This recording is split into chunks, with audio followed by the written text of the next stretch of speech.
মানুষের লোভ লালসা কখনো কমবে না। যার 2 লাখ টাকা আছে সে 5 লাখ টাকার মালিক হতে চায়, যার 5 বিঘা জমি আছে সে 10 বিঘার মালিক হতে চায়, যার একটা ব্যবসা প্রতিষ্ঠান আছে সে 5টা 7টা ব্যবসা প্রতিষ্ঠানের মালিক হতে চায়। এই লোভ লালসা আমাদের ভিতরে আছে না নেই? এই লোভ যতদিন আমাদের থেকে বিদায় না নিবে, বিদায় না করা হবে, ততদিন আল্লাহর পক্ষ থেকে আমরা আখেরাতের চাকচিক্য, আখেরাতের নাজ নিয়ামত আমরা কখনো পাব না। তো সম্মানিত হাজিরিন, আমরা দুনিয়া চাই না আখেরাত চাই? যদি আখেরাতই আমরা চাই তাহলে পবিত্র জুমার দিনে আজানের সাথে সাথে মসজিদ বোলাক হয়ে যাওয়ার কথা, ঠিক না বে ঠিক? কিন্তু মসজিদ কেন বোলাক হয় না? তার মানে এই পরীক্ষায় বেশিরভাগ মানুষ ফেল করে। আখেরাতের পরীক্ষায় ফাঁসের সংখ্যা বেশি না ফেলের সংখ্যা বেশি? ফেলের সংখ্যা বেশি। আমরা দুনিয়ায় পাস করতে চাই কিন্তু আখেরাতে পাস করতে চাই না। আর এই যুগটা তো শেষ হয়ে যাচ্ছে। গত জুমায় মসজিদ নববীর ইমাম তিনি খুতবাতে বলেছেন, যার বাংলা অনুবাদ আমি আপনাদেরকে একটু সারমর্ম বলছি, সামারি বলছি সংক্ষিপ্তভাবে। তিনি বলেছেন যে এই যুগে মানুষ গাফেল হওয়ার সবথেকে বড় দরজাগুলোর একটি হলো মোবাইল ফোন, টিভি, ইন্টারনেট, যা মানুষকে সবসময় ডুবিয়ে রাখে অশ্লীলতার মধ্যে, ব্যস্ততার মধ্যে, দুনিয়ার মধ্যে ডুবিয়ে রাখে এবং সময় নষ্ট করা, খেলাধুলা, বিনোদন, নানান আকর্ষণে এই সকল যন্ত্রের মাধ্যমে এই ফিতনায় আমাদেরকে শয়তান ডুবিয়ে রাখছে, আমরা বুঝতে পারতেছি না। এবং তিনি বলেছেন যে এমনও হৃদয় আছে, এমন অন্তর আছে যে অন্তরের ভিতরে আল্লাহর প্রতি ভালোবাসা দিন দিন কমে যাচ্ছে, মহাব্বত নেই এবং এত ব্যস্ত হয়ে পড়েছে মানুষ যে কোরআন তিলাওয়াত করার সময়টুকুনো মানুষের নেই। কথা বলেন ঠিক না বে ঠিক? একজন মুসলিমের একটা অন্যতম দায়িত্ব, কর্তব্য হলো আল্লাহর কোরআন পাঠ করা, আল্লাহর কোরআন তিলাওয়াত করা। কোরআন তিলাওয়াত করলে অন্তর পরিষ্কার হয়, অন্তর সুন্দর হয়, মানুষের মন প্রফুল্ল হয়, আল্লাহর কথা স্মরণে আসে। বলুন আল্লাহু আকবার। কিন্তু এমনভাবে মানুষ জড়িয়েছে যুব সমাজ যে মোবাইলের মাধ্যমে নাচ গান, তারপরে আপনার গেম, কত কি এর ভিতরে ডুবে সময় নষ্ট করছে। আপনার আজান হয়ে যাচ্ছে কিন্তু নামাজের খবর নেই, ইবাদতের খবর নেই, কোরআন তিলাওয়াত নেই, সব শেষ করে দিচ্ছে। এরপরে তিনি তার খুতবায় বলেছেন যে মানুষ যে নির্জনে একাকিত্ব একটু আল্লাহর সাথে কথা বলবে, আল্লাহর কাছে একটু দোয়া করবে, এই সময়টুকুনো মানুষের নাই, যুব সমাজের কাছে নাই। তো সম্মানিত হাজিরিন, এই প্রসঙ্গে আল্লাহ রাব্বুল আলামিন বলেছেন যে শুরুতে আমি যে আয়াত তিলাওয়াত করেছি, ইকতারাবা লিন-নাসি হিসাবুহুম ওয়া হুম ফি গাফলাতিন মুরিদুন। মানুষের হিসাব নিকাশের সময় নিকটবর্তী হয়েছে, অথচ মানুষ সেই বিষয়ে বেখবর অবস্থায় মুখ ফিরিয়ে নিয়েছে। মানুষের ভিতরে কোনো খবর নেই যে আমার হিসাব নিকাশ করতে হবে, আল্লাহর সামনে আমাকে জবাবদিহি করতে হবে, আল্লাহ তাআলা আমাদের বিচার করবেন, এই মন মানসিকতা মানুষের ভিতরে নাই। মানুষ মুখ ফিরিয়ে নিয়েছে কি থেকে? আল্লাহ থেকে, কোরআন থেকে, ইসলাম থেকে, দিন থেকে মানুষ মুখ ফিরিয়ে নিয়েছে। এই মুখ ফিরিয়ে নিয়েটা আমাদের জন্য সফলতা নাকি আমাদের জন্য ক্ষতি? কথা বলেন। স্পষ্ট ক্ষতি, কিন্তু আমরা বুঝতে পারতেছি না। সূরা আম্বিয়ার 1 নম্বর আয়াতে আল্লাহ তাআলা এই কথা বলেছেন। তো আসেন, কর্মের মাধ্যমেই তো জায়গা নির্ধারণ হবে, ঠিক না বে ঠিক?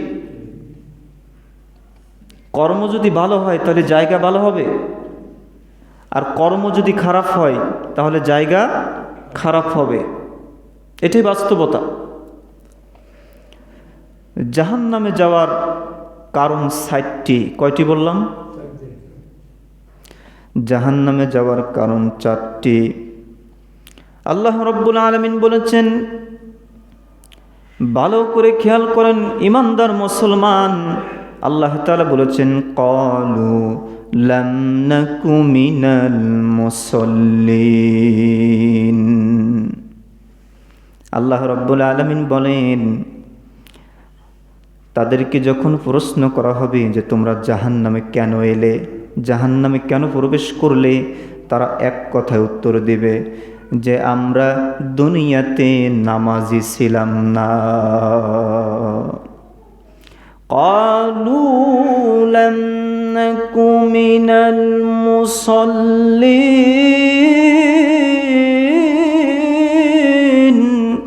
আল্লাহু আকবার। যে দুনিয়াতে আমরা নামাজি ছিলাম না।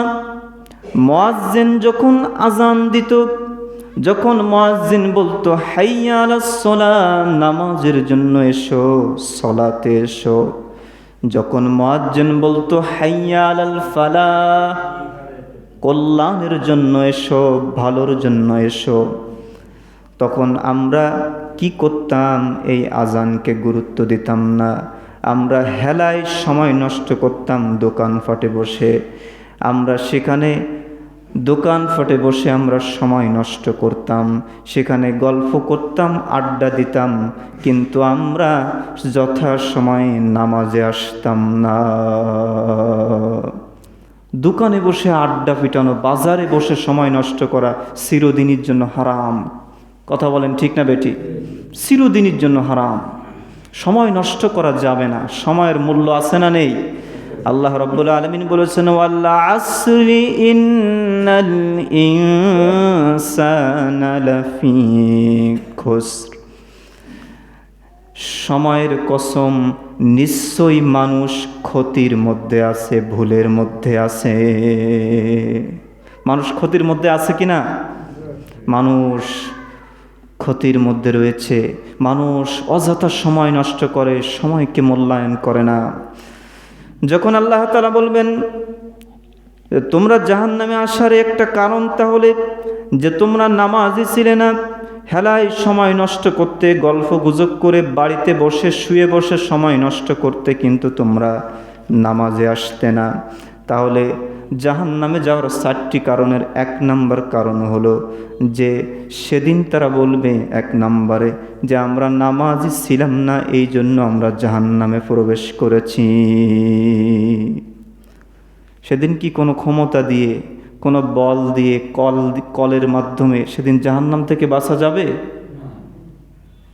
টিকিট হয়ে গেছে জাহান্নামের। না চাইলেও ফেরেশতারা ধাক্কা দিতে দিতে, অপমান করতে করতে তারা জাহান্নামের ভিতরে নিক্ষেপ করবে।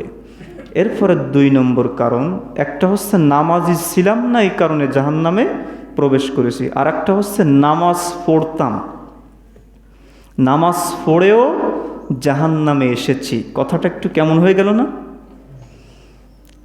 কিন্তু যারা নামাজ পড়ে না, এটা দৃশ্যমান যে একটা কারণ যে নামাজ পড়ি নাই দুনিয়াতে, এই জন্য জাহান্নামে এসেছি।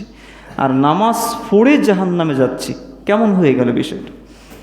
আল্লাহ রাব্বুল আলামিন বলেছেন 2 নম্বর পয়েন্ট, ফাওয়াইলুল লিল মুসাল্লিন। আল্লাহু আকবার। তারা বলবে আমরা নামাজ পড়তাম কিন্তু নামাজের ভিতরে মনোযোগ ছিল না, নামাজের ভিতরে খুশু ছিল না। নামাজ যে ওয়াজহিল্লাহ, আল্লাহর জন্য, এটা আমরা মনে করি নাই। কোনো কোনো ক্ষেত্রে লোক দেখানোর জন্য পড়েছি, কোনো কোনো ক্ষেত্রে সাফ আছে তাই নামাজ পড়েছি, কোনো কোনো ক্ষেত্রে নামাজ পড়েছি কিন্তু দুনিয়ার ব্যবসা বাণিজ্য, দুনিয়ার সম্পদ, দুনিয়ার বাড়ি গাড়ি, দুনিয়ার নানান চিন্তা নামাজের ভিতরে আমরা করেছি। নামাজ ঠিকই পড়েছি কিন্তু মনোযোগ সহকারে নামাজ প্রতিষ্ঠা করি না। এরকম রোগ মনে আমাদের সমাজে নেই, কি বলেন? সবাই ফাক্কা ইমানদার, তাই না? সবাই কি ফাক্কা ইমানদার? এই রোগের রোগী আমাদের সমাজে বহু আছে। এই রোগ সারতে হবে, এই রোগ মুক্ত হতে হবে। এই রোগ যদি আমাদের মাঝে থাকে তাহলে জাহান্নাম আমাদের জন্য কি অবধারিত। আপনারা পড়েন না এই সূরাটা?